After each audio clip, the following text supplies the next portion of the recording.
Okay, welcome everyone. We just turned on some Instagram and a little bit of Facebook Live.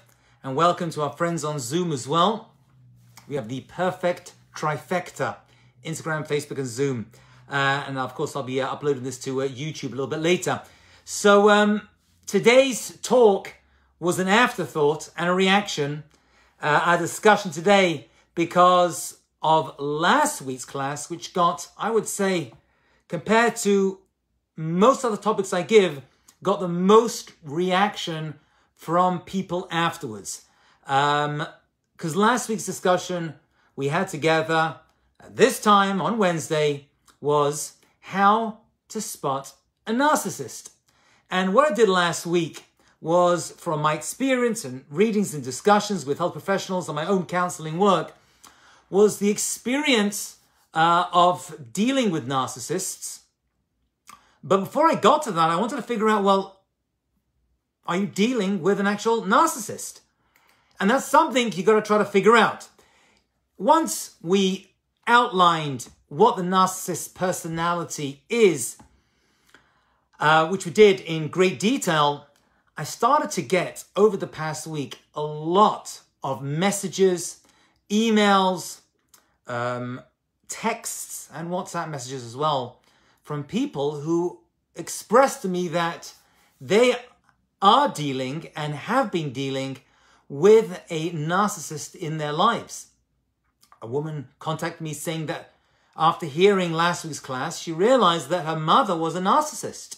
I mean, she knew something was off, but she could never put her finger on it. And all of the descriptions and red flags that came up last week were very applicable to her mother.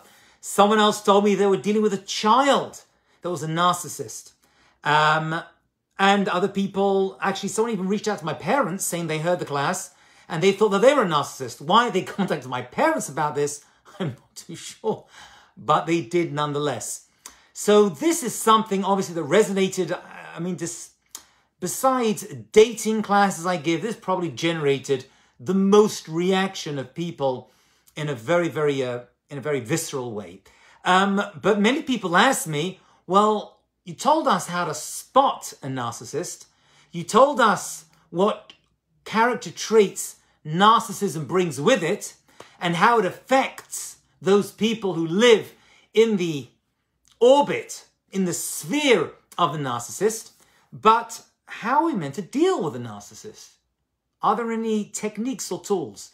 And I realized that I better put together a list of ideas of how to deal with a person. So before we get to how to deal correctly with a narcissist, because I'm going to show you how not to deal with a narcissist, that actually is going to be half of our discussion today. There's certain things that you must try your utmost not to do when dealing with your boss. Oh, many people told me that their bosses were narcissists as well.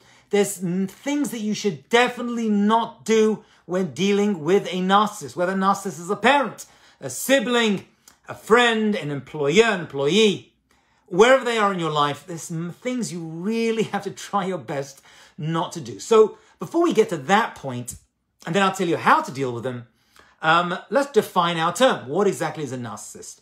So there's a number of qualities we picked up last week, but they all kind of like revolve around one main trait.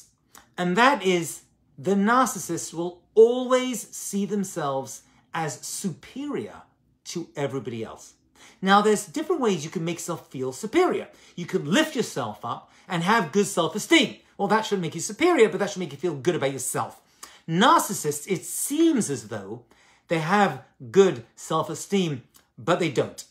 They don't, because what a narcissist always wants to do is to make you feel inferior. You're just not good enough. You're not smart enough. You're not wise enough. You're not good looking enough. You don't dress well enough. Whatever your particular narcissist is using to propel themselves and make themselves superior, in the end, everybody, and I mean everybody, spouses, children, friends, employees, whoever they are always inferior. So that is the image that we're dealing with. I try to find characters which maybe you can relate to, fictional characters. We all know real characters who suffer from this disease of narcissism. Now, I'm a big fan of the Peanuts cartoons, Charlie Brown. I think I've mentioned it before in classes. I have I had many books by Charles Schulz, who I was a big fan of as a kid and still am.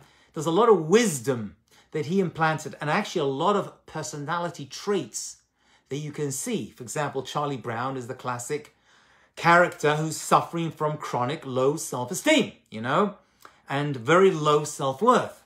But Lucy, the psychiatrist, you remember her? Well, she has a little sign up, who's always got the ball that Charlie Brown wants to kick, the football, and she always pulls it away and always falls down and lands on his other regions. So that, she definitely displays narcissistic tendencies. And, I mean, Charles Schulz did a great job of it, to some degree.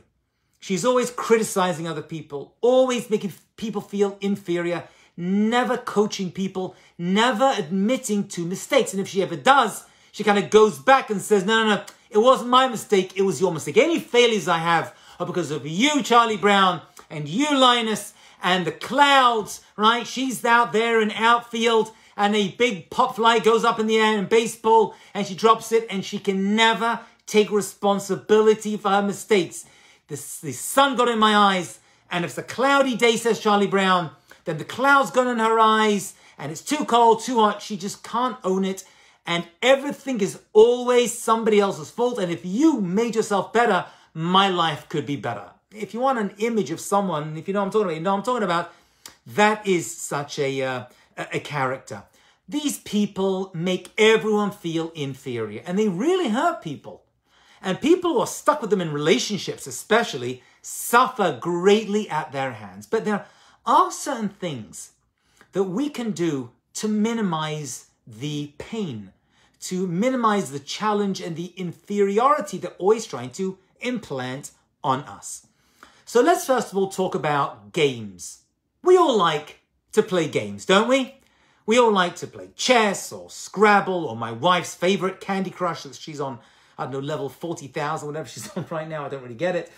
But we all like to play games. And games are a good thing. But there's a game, my friends. There's a game that narcissists love to play. And they enjoy it. But whoever plays this game with them does not enjoy it. And the game that narcissists like to play is what I call gotcha. Gotcha! What's gotcha? What is that?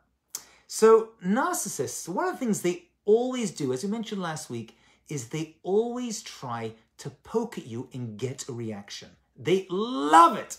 Nothing the narcissist wants more than from all their nudging and complaining and criticizing, oh, they love to criticize, is to get a reaction. That's their fuel. That's what keeps them going. That's what gives them, as we say in Hebrew, chiyut. It gives them life. It sounds so weird. Why would criticizing other people make them so happy? But it does. It gives them enjoyment. It's a perverted pleasure that every narcissist has. And the way they do it is to push and criticize, and eventually you're going to break. It's going to happen. And when you break, you get angry. Getting angry is when they can turn around and be like, gotcha. I told you you're unstable. I told you can't just have a normal conversation. I've been telling you this for years. You can't even control yourself. Look at you. You're red-faced and you're shouting and you're screaming. And they gotcha. And they really did. So what they love to do is to get you angry and to get a reaction. And getting angry is understandable because they're really, really annoying and frustrating. And they don't take rebuke. I wouldn't say well at all. Narcissists cannot turn around to you and be like, you're never going to narcissist say, that's a really good point. I think I need to work on myself. They just don't say that. They don't even think it. They don't even realize that they're in that world of narcissism. I mean, many people responded on Facebook and private messages say, tell me, if I played this class to my mother, my friend, would they understand and would they be able to identify themselves as having this disease of narcissism? And the truth is, it's highly unlikely. I mean, I am the first person to believe that people can change. Even the worst character traits are fixable. For some people, it may take weeks, months, some people years, I don't know, maybe decades. But everyone can change. But the narcissist, for some reason, and this is another discussion, it's so deeply rooted. Whether they were born that way or made that way, that's a whole talk in of itself. But it's so inside who they are, but the narcissist does not leave any room. There's no bandwidth for self-improvement, for any reflection whatsoever. So you showing them this video, describing to them, or giving them 1,000 proofs is not going to work. Like, what are you talking about? What are you saying about me? This is more about you than it's about... And they're always going to find a way, and they're very good at this, to flip it. And once you react to that anger, they gotcha. They gotcha. And there's nothing you can say to them. Because at that moment, they were right. Because you lost it on them. And they prove themselves superior because they can control themselves. And you're inferior because you cannot control your emotions. Now, getting angry makes sense. Why do people get angry? So there's 3 reasons that people get angry. Number 1 is they try to preserve their sense of worth. And that's a good thing.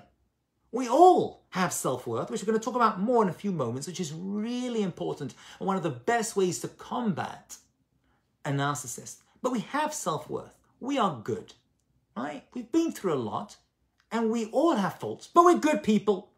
So when we get angry, we're trying to preserve it. We want to keep that. We don't want someone chipping away at that or removing it. We want to keep that. And when we get attacked by the narcissist especially, or anybody really, we want to preserve that aspect of who we are. Number 2, we get angry to show that we have needs. I have needs and my needs are not being met right now. And therefore, I'm going to try to shout at you and scream at you, maybe even punch you because I'm so angry that you're not understanding that I have needs. I'm a person. And the narcissist is going to turn around and be like, yeah, you have needs, but they're not very good, are they? I mean, really? That's how you're going to act? Well, you're a 5-year-old. They're very, very good at that. They gotcha. And number 3, we get angry to show that we have good convictions. We have convictions, and our convictions are good. But if you're not hearing them, and I'm going to have to just shout louder and scream and throw things and walk out of the house and not talk to you or whatever it is. And the narcissist is able to control themselves and be like, well, obviously, I was right about you. You are inferior. You're like a big baby. You can't even talk about things nicely. Look at you shouting and screaming and your veins are bulging on your head. What a pathetic character you are. So they feed off your anger. It's like the Dementors, right, in Harry Potter. They feed off it. They know you're there and they suck it out of you. You all have that feeling of those people in your lives who just suck the emotional goodness out of you. And you start your day so well and it's all go great and you come into conflict and you lose it with these people, these narcissists, and it just sucks everything away. So getting angry is understandable. And it comes from, it's going to sound weird, it comes from a good place. You're trying to, when you get angry, you're trying to readdress an imbalance that's been created by this other person. And we all try to do it. But when it comes down to it, it's usually highly ineffective. And so we all lose our tempers sometimes. But we know you're not helping the situation. But when you're dealing with a narcissist, you're giving them fuel. You're fueling the fire that they are attacking you with. Because anger is a killer. So anger is the way to make the above 3 happen. So you can suppress your anger, but with a narcissist, you're suppressing it from fear, right? You're scared about what the narcissist is going to do to you if you don't react to them the way you want to. Because narcissists have one mission. And if you hear this, it was worth you tuning in today. And that is the narcissist wants to invalidate you. They want to invalidate you. They want you to think that you are nothing. You're stupid, you're bad, you're ignorant. Everything you do is wrong. And they're going to keep making that invalidation again and again and again. Anger is just proof to them that you are invalidated. Because you obviously have no argument. to validate yourself. Okay? They don't want to validate your feelings in a fight. Right? You don't. Narcissists are the last ones to learn something from someone else. Okay? When you get into a fight with a narcissist, you'll find them saying such things as, just to give you a clue, you just don't know what you're talking about. Just shut up and listen to me. You're an idiot. And they will make these expressions and all those shut you down because that's what they want to do. Because you're not someone I can learn from. You're nothing. You're an idiot. There's nothing I can learn from you. You're just a shouting, screaming baby. That's how they make you feel, which ironically makes you more angry. So what should you do?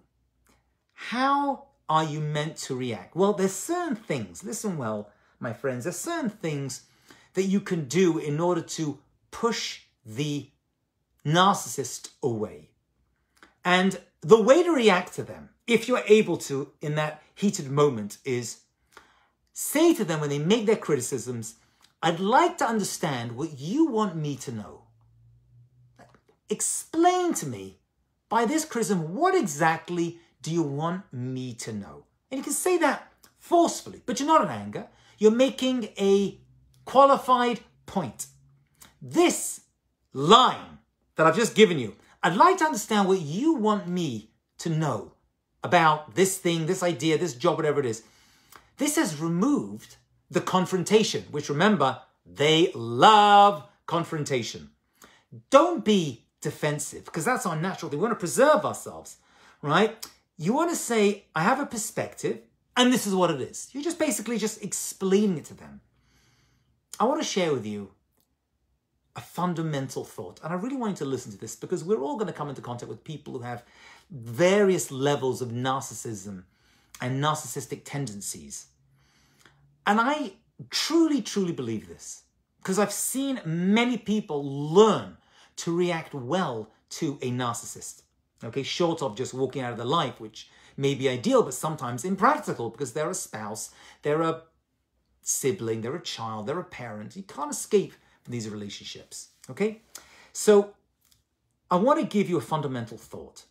And this thought is true for every single person. If you really hear this, that is, you are able to handle a narcissist in your life, right, without completely removing them, because as we said, it's impractical. Because you have a superpower. You have a superpower that is what I would call the kryptonite. If you remember from your Superman days, kryptonite that goes against a narcissist. And it's going to be very easy for me to say it, but to live up to this is going to be work. It's going to take effort. But if you can master this, and it takes time, it takes work, but if you're able to do this, and you may need outside help to give you this superpower, but the superpower that can defeat the narcissist in your life is self-trust. You've got to learn to trust yourself. You've got to feel as though, I know I am good. I know that everything this person's throwing at me, all this criticism that I'm getting day in and day out that I receive for weeks, months, years, I hear it, but I know better than them that I'm a good person and I trust myself. Now, there's no perfect solutions. You're always going to lose it with a narcissist, and they're going to try other ways to get you, because they will find various chinks in your armor to get through and get to you. And that's going to be true. But even if you can hold off on 80 from 100 attacks, 50 from 100, your day, my friends, I promise you, is going to be better. And self-trust is where this is. And so you may not be able to remove the narcissism from that person. So don't even try. It's highly unlikely. They've got to want to change. But there's certain things you can do to tweak your reactions and your behaviors and your belief system that will work. I truly believe it. I've seen it work. And people have told me that their lives have become much better once they've taken on this defense system. Humans are resilient. We can bounce back. I've seen people in chronically terrible situations that most of you wouldn't even believe they're in, and yet we're strong and we're able to return from a place of no hope to a place of greatness and creativity. You have to believe in yourself, and you have to believe in the change process, because Narcissists are waiting on tenterhooks for you to screw up. Because once you screw up, they are going to come and get you. So you have to feel a sense of self-worth. The more worth you instill in yourself, the more trust and belief you have in yourself, that they say, I'm like this, but I know I'm not. I know I'm able to validate myself. If you're able to do that, you're in a much better place. And there's various types of narcissists. Some narcissists are going to shout and scream at you. Some narcissists are more passive aggressive. Some are going to give you the silent treatment just to break you. And they're good at that. All of them have the same response. I don't deserve this. I believe in myself and I have self-worth. Okay? They want, we mentioned this last week, the narcissist wants to mold you into their creature, into their pet, who's going to jump at their command. That is such narcissistic behavior. And you have to have the self-worth and courage to say, no, I'm not going to be doing that because I know what's right. I know that's wrong. I know the way you're criticizing me is not a reflection of who I am, but how you think or try to say that I am, but that's not me. I feel good. Because according to the narcissist, and this is also very important, you are someone who cannot be trusted. I don't trust you to do that. You're an idiot. I don't trust you to deliver something. I don't trust you to take on that project. I don't trust you to be a good parent. I don't trust you to be a good child. They're always trying to bring down, and eventually you fall like, well, maybe I'm not good enough. Maybe I'm not a good parent, child, mother, friend, business partner, whatever it is. So what you need to do is have belief, emunah, trust in yourself. Because when you're able to say, I love other people like I love myself, loving yourself, right? The Haftarech Kamocha is the beginning. It's the middle and it's the end. But that takes effort and work. Because when you allow the narcissist to push your buttons, you are eventually going to react. And the reaction rarely is good for you and is always good for the narcissist. You really helped and let them win. Okay? So trusting yourself, self-trust, self-belief is the kryptonite. So that takes us to the next question on our journey over here. And that is, so how do we know that we can believe in ourselves? Maybe we can't. Maybe the narcissist is right. So there's various things you're going to have to buy into in order for this to work. And each one of these is a whole talk in of itself, but is so important. Number one, you have to believe that inherently we have self-worth and dignity, because the narcissist doesn't want you to have that. You also have competent. You're a competent person. You may be not competent in everything, but those things that you are competent in, you're able to keep a competence in and feel good about yourself for that.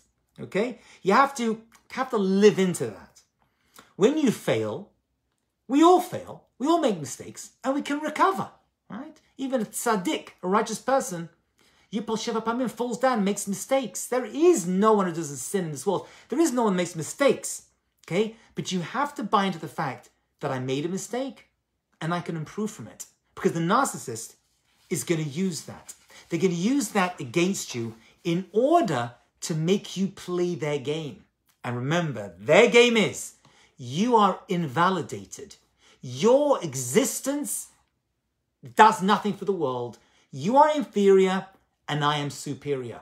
And they're going to keep that on by pushing you down and down.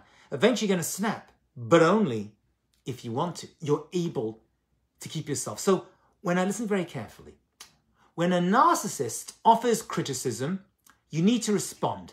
I trust myself. And the criticism says more about the narcissist than it does about me. And when they give you contempt and disdain, you need to say, I trust myself. I trust myself that I am a good person. I'm doing the right thing. When they argue and they insist that you conform to what they're trying to mold you into, you need to say, I trust myself, and there's no need to conform to their vision and their ideals, which are rarely beneficial for you as a person. When they try to redirect you towards what they see fit, which they're always trying to do, they're trying to pigeonhole you and push you into what they see, you need to say to yourself, I trust myself, And I don't need the narcissist blessings. If you're waiting for the narcissist to give you a bracha, a blessing, that everything's okay, it's not going to work. It's only going to lead down. And if they want to bully you, you need to say to yourself, I know the value of boundaries and stipulations, and I'm going to put down a fence, and this narcissist is not going to get through. I'm going to hold them back. I don't want them here. And when the narcissist tries to spread false lies about you to other people, when they try to besmirch your reputation, which is infuriating and annoying and can make you feel crazy and mad and make you lose your temper, when the narcissist does that to your face or behind your back, and you hear it secondhand, third hand, fourth hand, you need to believe in yourself, and you need to feel that people won't accept this. And the truth always has a way to find its way to the top. And if people want the truth about you, they can figure it out. Because most normal, healthy people know you're a good person. And they know you're a person of value and worth. And so the truth will come out. And you trying to step ahead or against the narcissist, try to fix it, is not necessary. You have to believe that good people will see the good. And if this person is a narcissist towards you, they're a narcissist towards them and everyone else. So they know the truth if they want it. Okay? Because being me, truthful to myself, can be inspiring and soothing and calming, and it can give me hope. And people can learn from you. People will see how you react to this individual, and they'll be able to learn from you how to deal with the narcissist who exists in their lives as well. So this, my friends, is your superpower against the narcissist. One, don't get angry. Don't react, because it's only going to make it worse for you and better for them, because they love that. So the kryptonite that you can use against them is, I feel good. I have self-worth. And you can claim this. You can claim this as your own. Now, this is easier said than done, but sometimes we need outside help because we've been beaten down so much by the narcissists and others in our lives, whether they did it passively or overtly or aggressively, that we need an outsider, a counselor, a therapist, just to give us a brain check of it, a reality check, because we have fallen into this false negative reality that this narcissist has created about us. And it's never very, very good, okay? Because the narcissist can mess with your head. They will make you really feel as though you are inferior. And they'll push you down, and they'll use their criticism. And they'll use their invalidating techniques to make sure that you don't come up again. Because if you do come up and you have belief in yourself, they don't know how to react to that. They are lost. Narcissists hate people who have good self-worth. They don't know how to react to them because you've dismantled their entire being, their entire essence. Okay? So the question is, do you trust yourself? Do you live inside the trust that's in yourself? Right? Because you can become and lead a calm and firm life. And we all deserve that. We don't deserve, I've heard many people express this in different ways. And one of the ways I heard someone point this out was, this person, this narcissist I'm living with, is always in my head. I can't get him out. I'm always walking on eggshells and living a life of shame when I'm around them and I'm with them, And these people aren't thinking about you. You're just another one of the projects they're kind of working on. That means the narcissist gets to live in your head 24/7, rent-free. Now, is that what you want? Do you want someone living in your head 24/7, rent-free? If they're going to live there, at least have them pay rent. No, it's not worth the price. It really isn't. Your sanity, your tranquility, your serenity is not worth any price. At some point, you've just got to check out. And the narcissist doesn't want you to, because they need you as their pet project. And therefore, you've got to get them out of your head. And people are walking around all the time with this person and the thoughts of how to deal with this individual in their head. And you don't want to do that. Who wants to live such a way with this person living in their head, constantly having this inner voice that's constantly inside your head telling you you're inferior so that they can feel superior? And so narcissists live like this and they thrive on this. It's their life force. But you have the power through self-worth and through goodness and trust and belief in yourself to fight off this narcissist. Their power is broken. Their spell disappears from upon you and inside your head when you act this way. That, my friends, is the best way and the healthiest way to deal with a narcissist. Pushing back, fighting, arguing just feeds into them and proves their narcissism. What you want to do is to believe in yourself, have self-worth, feel good about yourself, and the more, my friends, you have of that, the more of a good, calm, soothing life you will be able to live. Okay?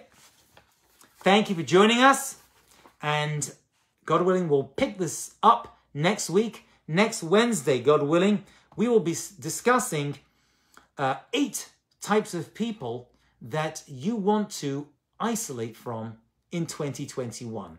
And I think that our friend the narcissist is going to make an appearance over there.